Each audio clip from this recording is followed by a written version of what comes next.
Datuk Seri Zahid dan Datuk Seri Anwar akan dipanggil beri keterangan susulan isu rakaman audio perbualan telefon yang tular. Amaran Menteri Besar Perak hentikan serta-merta kerja meneroka hutan simpan secara haram.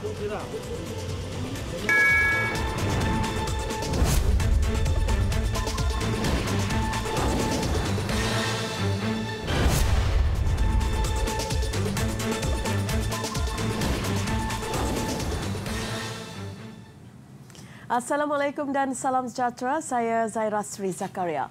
Presiden UMNO Datuk Seri Ahmad Zahid Hamidi dan Presiden PKR Datuk Seri Anwar Ibrahim akan dipanggil beri keterangan berkaitan isu rakaman audio perbualan telefon yang tular. Ketua Polis Negara Tan Sri Abdul Hamid Badur berkata pihaknya telah membuka kertas siasatan berkaitan perkara berkenaan. SOP tindakannya apabila kertas siasatan dibuka itulah memang tindakan yang perlu diambil.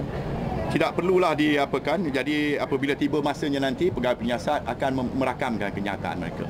Ini proses siasatan.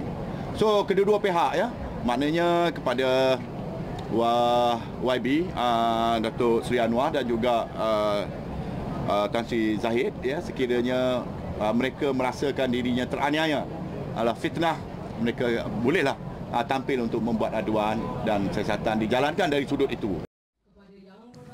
Setakat ini, 8 laporan polis telah diterima berhubung perkara itu. Sebelum ini, Timbalan Ketua Polis Negara Datuk Seri Akril Sani Abdullah Sani berkata rakaman audio itu akan dihantar ke makmal forensik bagi dianalisis perbandingan persamaan suara dalam rakaman audio berkenaan. 7 April lalu, satu rakaman video dan audio didakwa mirip Datuk Seri Ahmad Zahid dan Datuk Seri Anwar tular di media sosial.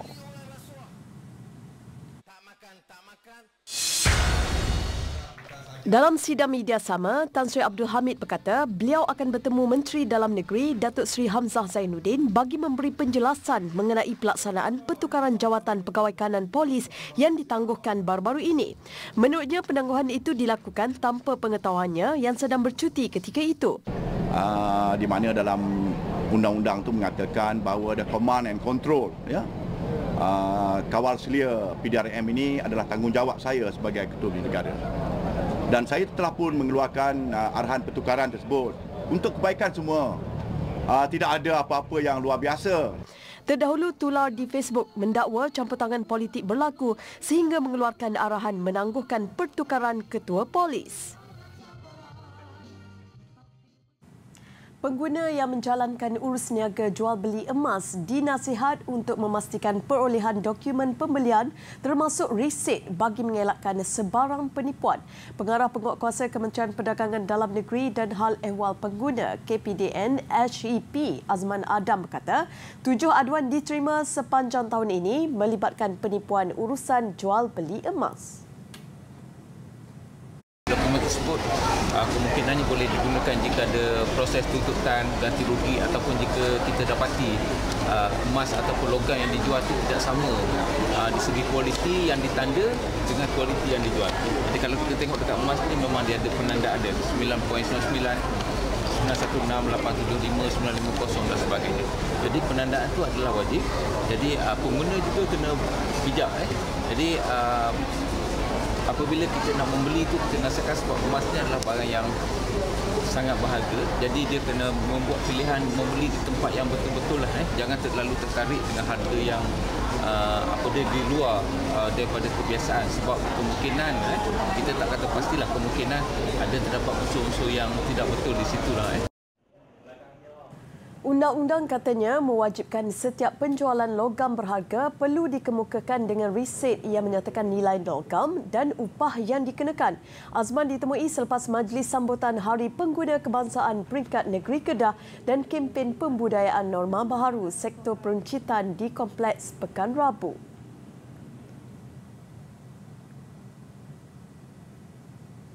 Kementerian Perdagangan Dalam Negeri dan Hal Ehwal Pengguna KPDN HEP mengeluarkan 84 notis kepada peniaga premis makanan dan minuman di seluruh negara kerana mengenakan bayaran air kosong melebihi RM1 segelas.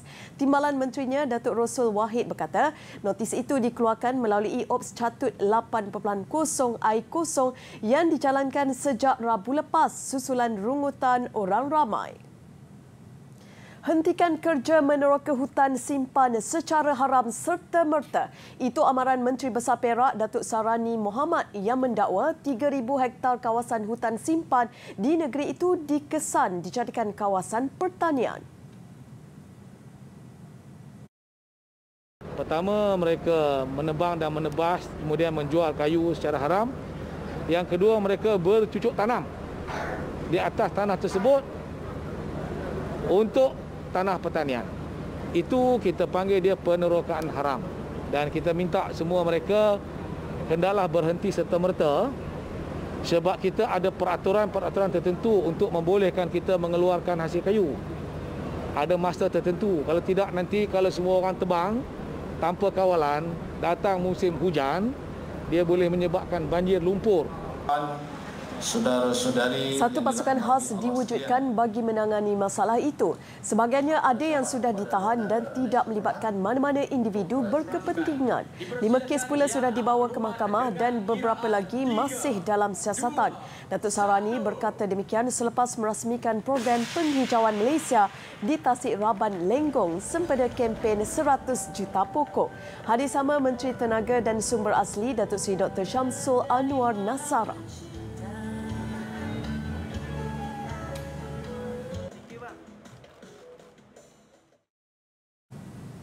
Kementerian Kesihatan KKM diminta membuat keputusan lebih awal berhubung rentas negeri sempena perayaan Aidilfitri.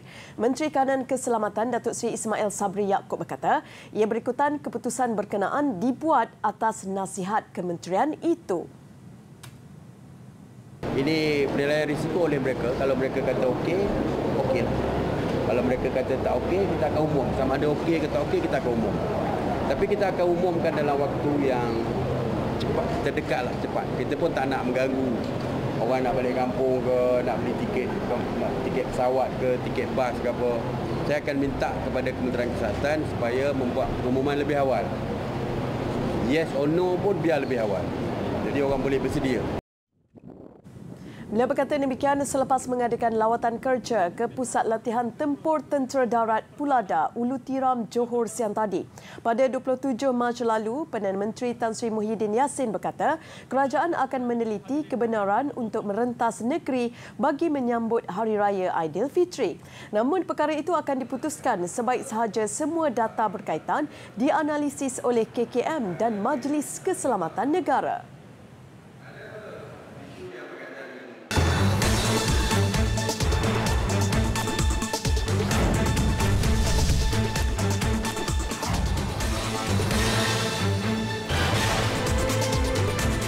Bertemu kembali. Kes baru COVID-19 dalam negara kekal 4 angka hari ini dengan 1,510 dilaporkan dengan Selangor kembali mencatatkan kes harian tertinggi. Ketua Pengarah Kesihatan Tan Sri Dr. Nur Hisham Abdullah berkata 8 kematian dilaporkan hari ini menjadikan jumlah keseluruhan 1,321 kes. Kes sembuh pula 1,248 menjadikan jumlah kes yang masih aktif 15,059 kes. 194 kes sedang dirawat di unit rawatan rapi ICU dengan 81 kes memerlukan bantuan pernafasan. Selangor terus mencatatkan kes tertinggi iaitu 415 kes diikuti Sarawak 296 dan Sabah 131 kes.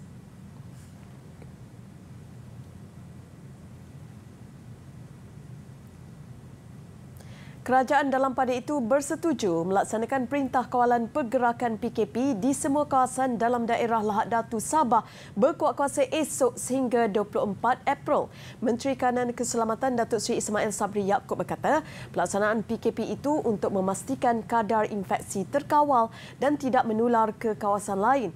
Kementerian Kesihatan KKM mengesahkan setakat ini 103 kes positif telah direkodkan dalam tempoh 14 hari di daerah terbabit. Terdapat 49 sampel ujian saringan juga masih menunggu keputusan. KKM juga mendapati berlaku peningkatan mendadak kes positif harian dengan kadar kebolehjangkitan adalah tinggi di daerah itu.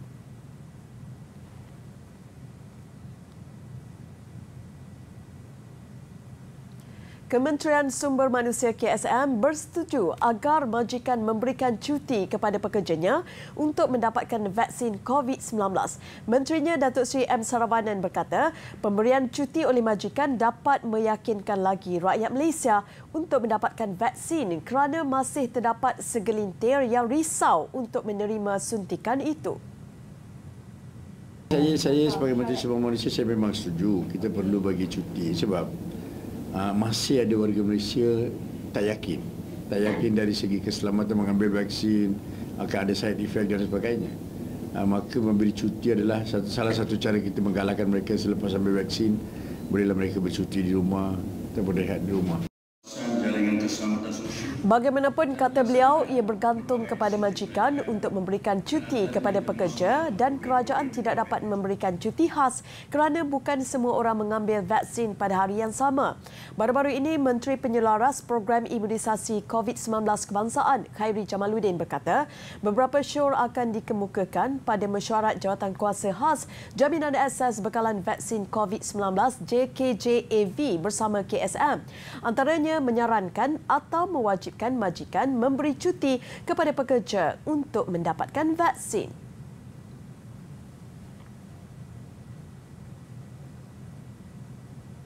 Baiklah, kami siarkan kembali laporan ini.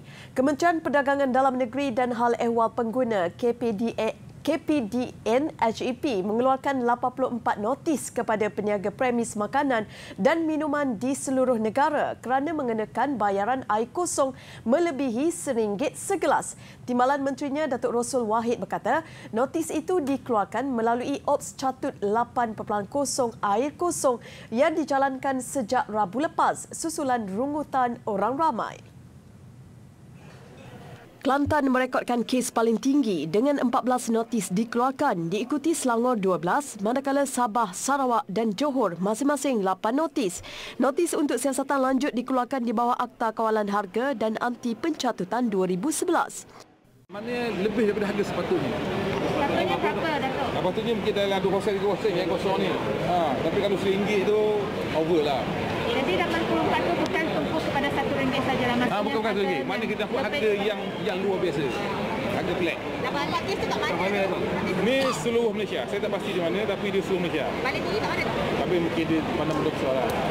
Biasanya Pondok Besar.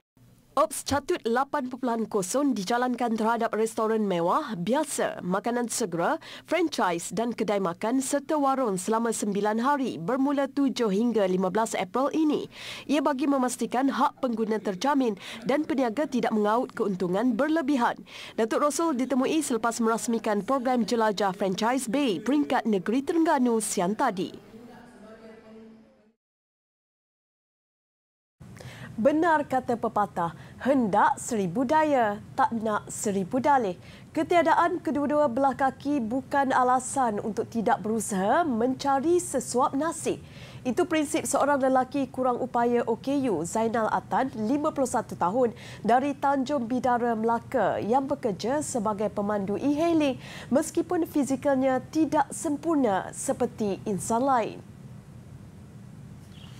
Di sebalik kegigihan itu, Zainal mengakui kekurangan dirinya membataskan usaha untuk menambah pendapatan berbanding individu normal lain. Kerana kecacatan itu juga, dia juga sering ditipu dan dipermain individu tidak jujur yang mengambil kesempatan terhadap kelemahan dirinya.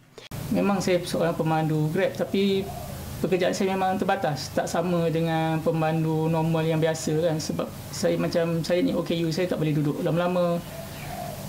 Dan pendapatan saya pun tak menentu. Lebih-lebih dalam keadaan COVID ni memang tak menentu. Lagipun saya tak boleh terima job jauh-jauh sebab keadaan saya macam ni. Dan satu lagi, pernah jugalah banyak kali saya ditipu oleh customer saya. Ditinggalkan saya macam tu dengan tidak bayar. Jadi pendapatan saya tak tetap. Kadang-kadang saya balik, saya tak dapat apa-apa. Dia juga menanggung isteri dan 3 anaknya yang masih bersekolah. Dengan hanya bekerja sebagai pemandu e-hailing di sekitar Masjid Tanah, Zainal hanya mampu meraih pendapatan sekitar 300 hingga 800 ringgit sebulan. Dengan keadaan fizikalnya itu, dia terpaksa berbelanja ribuan ringgit untuk mengubah suai kenderaan yang dipinjam daripada adiknya untuk menjalankan perkhidmatan e-hailing. Memanfaatkan platform media sosial sebagai medium jualan antara cara untuk menjana pendapatan bagi sesebuah perniagaan. Itu antara kaedah yang dilakukan oleh seorang tukang jahit di Kampung Pandan, Kuala Lumpur hingga membolehkan beliau mendapat tempahan baju Melayu dari luar negara. Segmen Pintu Rezeki, Berita TV9.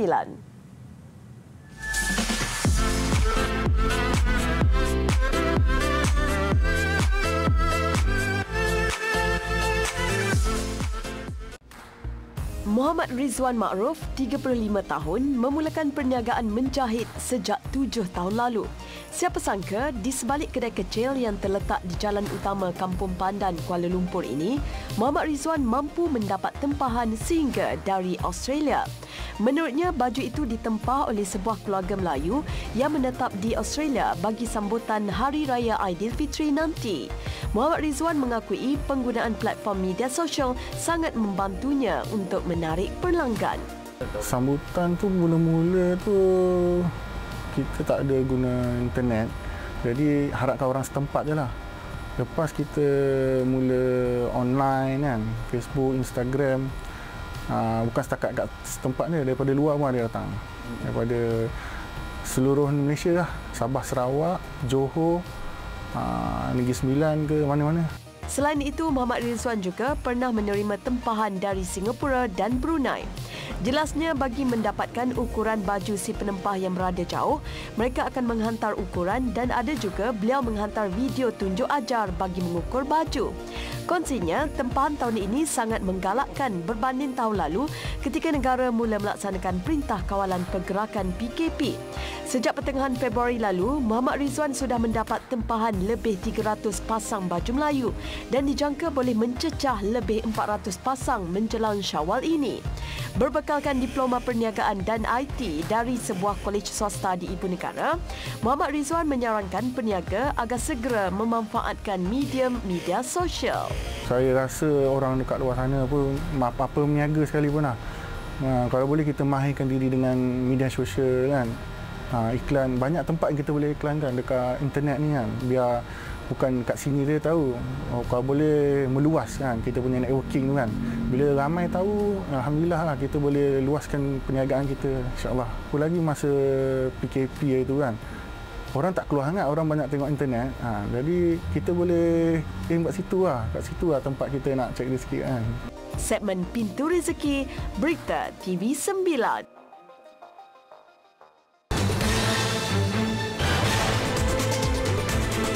Laporan antarabangsa.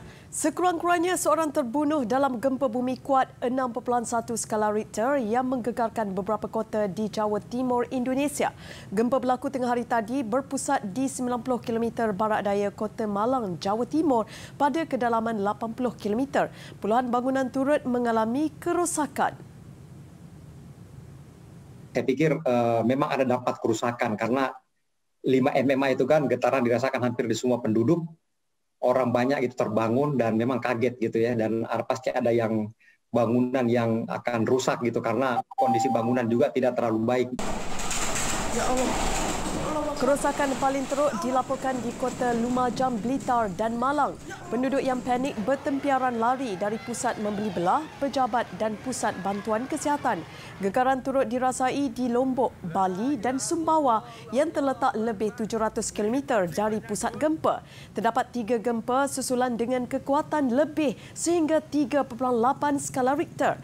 Ekoran itu, pihak berkuasa tempatan meminta masyarakat bertenang dan menjauhi bangunan berpotensi roboh.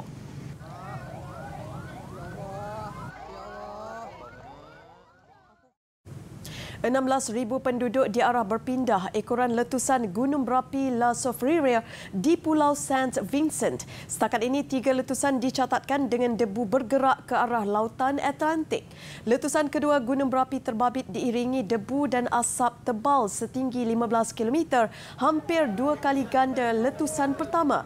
Zon larangan dikenakan kepada hampir 1/3 pulau itu.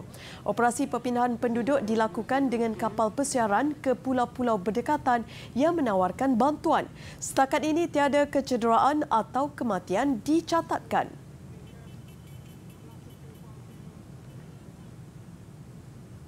Pemimpin dunia menzahirkan ucapan takziah di atas kemangkatan suami Ratu Elizabeth II, putera Philip pada usia 99 tahun. Perdana Menteri Britain Boris Johnson menyifatkan putera Philip sebagai individu yang dikasihi semua peringkat generasi. Tempoh berkabung turut diumumkan selama 8 hari selain bendera di bangunan awam dikibarkan separuh tiang. Manakala majlis pengebumian pula dijangka berlangsung di Istana Windsor selepas tempoh berkabung tamat.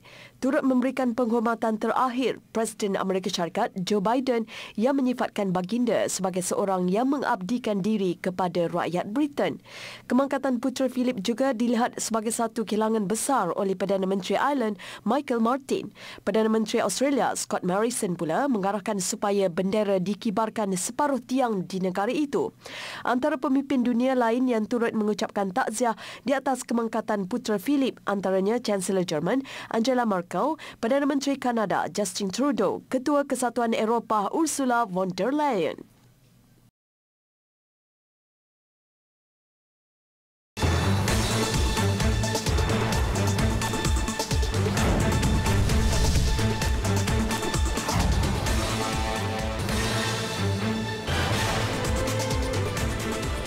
Sukan. Pelari menara nombor 1 Asia, Soh Wai Ching terus membanggakan negara menerusi kejayaan melakar 4 lagi rekod baharu. Ianya menerusi percubaan masa tercepat mendaki ketinggian menara berkembar Petronas, pendakian kilometer menegak tercepat dan jarak pendakian menegak terpanjang yang kesemuanya disempurnakan menerusi mesin tangga simulasi. Selepas memahat nama dalam Guinness World Records tahun lalu, pelari menara negara Soh Wai Ching berusaha mengukir nama dalam Malaysia Book of Records MBR dengan mencatat masa terpantas bagi cabaran pendakian mesin tangga dalam 3 percubaan berbeza. Detik yang ditunggu-tunggu dengan acara Malam Pemecahan Rekod TNB. Pelari berusia 27 tahun itu menyempurnakan masa tercepat untuk mendaki ketinggian menara berkembar Petronas dengan mesin tangga berjarak 452.9 meter dengan catatan 16 minit 16 saat di sebalik masa minimum 25 minit. Seterusnya pendakian kilometer menegak tercepat dengan mesin tangga menerusi catatan perbezaan hampir 10 minit daripada syarat kelayakan. Dan satu lagi rekod dibuat ialah jarak pendakian menegak terpanjang pada mesin tangga dengan catatan 1.694 kilometer.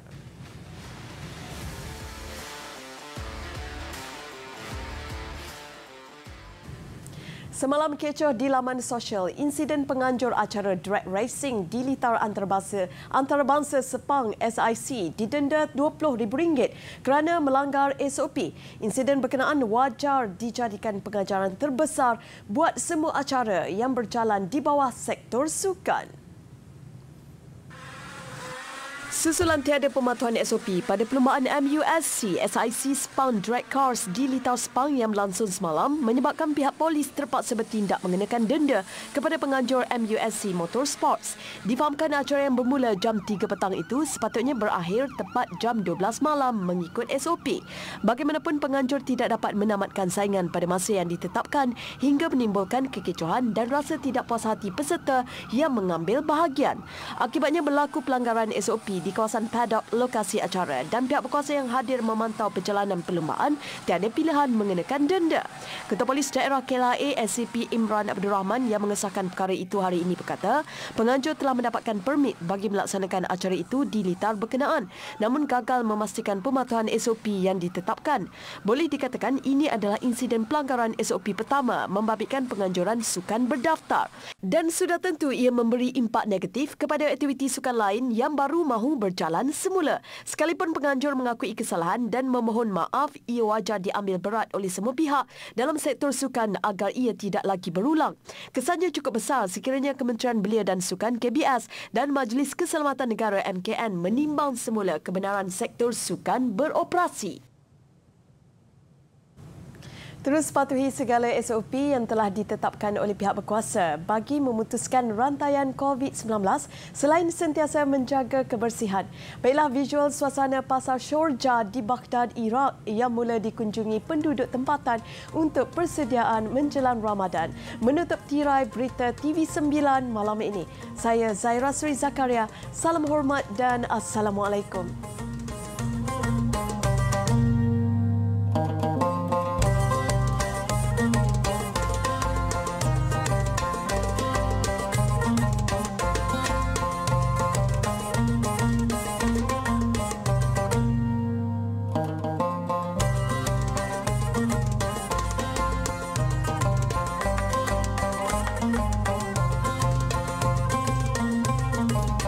Thank you.